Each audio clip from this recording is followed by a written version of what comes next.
प्रथम टी20 शोचनीय पराजय पर सांटो को बड़ बयान। नमस्कार दर्शक बंधु, ग्वालियर में भारत और बांग्लादेश मध्य चलित टी20 श्रृंखलार प्रथम मैच रविवार दिन खेल जाता।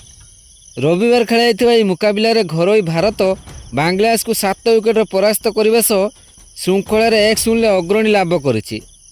रविवार खेल जाता मुकाबला भारत टॉस जीति प्रथम बांग्लादेश को बैटिंग पे आमंत्रण करने पर बांग्लादेश मात्र 127 रन कर भारत यह विजय लक्ष्य को अति सहजरे मात्र 11.5 ओवर खेली हासिल कर दल पक्षर हार्दिक पांड्या सर्वाधिक 39 रन करथिया बेले सैमसन और सूर्य कुमार दुहे 29 लेखाएं एवं नीतीश रेड्डी और अभिषेक शर्मा यथाक्रमे 16 रन लेखाएं स्कोर करथिले।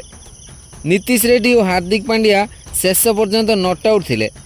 तेबे भारत विरुद्ध यह पराजय पर बांग्लादेश दलर अधिनायक नजमुल हुसैन सांटो प्रेजेंटेशन सेरेमनी रे यह पराजय को नहीं एक बहुत बड़ बयान देइछंती।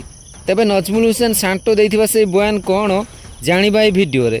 किंतु यह पूर्व जदि आपण हार्दिक पांड्या को भारतर श्रेष्ठ ऑलराउंडर बोली भाबुछंती ताहले वीडियो को गोटे लाइक कर दियंतु एवं हार्दिक पांड्या और मार्कस स्टोइनिस के मध्यरु आपण काहाकू दुनियार श्रेष्ठ ऑलराउंडर बोली भाबुछंती निजर मूल्यवान मतामत दयाकरी कमेंट कर जणांतु।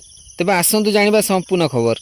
दर्शक बंधु, ग्वालियर रे खेला जाइथिबा मुकाबला रे भारत ठारू बांग्लादेश शोचनीय भाव परास्त हेबा परे नजमुल हुसैन सांटो प्रेजेंटेशन सेरेमनी रे बयान देई कहिथिले, आमे भारत ठारू टेस्ट श्रृंखला रे 2-0 व्यवधान ले परास्त होइथिलु। एहा परे मु आम दल एही टी20 श्रृंखला रे आक्रमणात्मक खेल प्रदर्शन करियो बोली कहिथिले। किंतु जेउ भली भाबे एही टी20 श्रृंखला रो प्रथम मैच रे प्रदर्शन थिला ताहा केबे आशा करि नथिली। से भारत विरुद्ध रे तांको दलर प्रदर्शन अत्यंत नैराश्यजनक थिला बोली कहिथिले एवं आगामी मुकाबला रे तांको भल योजना मुताबक खेलिबार अछि बोली कहिथिले। से आहुरी कहिथिले, आमे भल आरंभ करि नथिलु। टी20 रे प्रथम 6 ओवर बहुत महत्वपूर्ण होइताय, किंतु आमे भल आरंभ करि पारि नथिलु।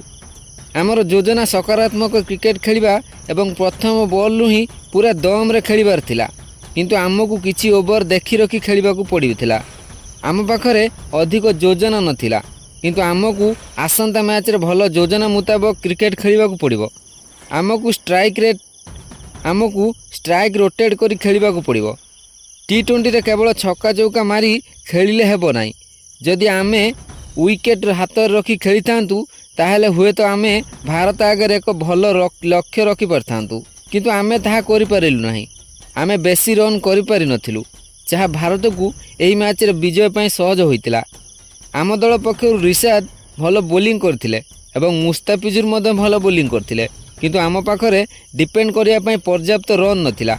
हेले आम आगामी मैच मानकरे एही भूल पुनरावृत्ति हेबो नाही। आमे भारत को कड़ा टक्कर देबु एवं श्रृंखला रे प्रत्यावर्तन करिबु। तेबे दर्शक बंधु, सांटो को कहवा अनुसार बांग्लादेश कौन आगामी मैच रे कड़ा टक्कर दे पारिबो?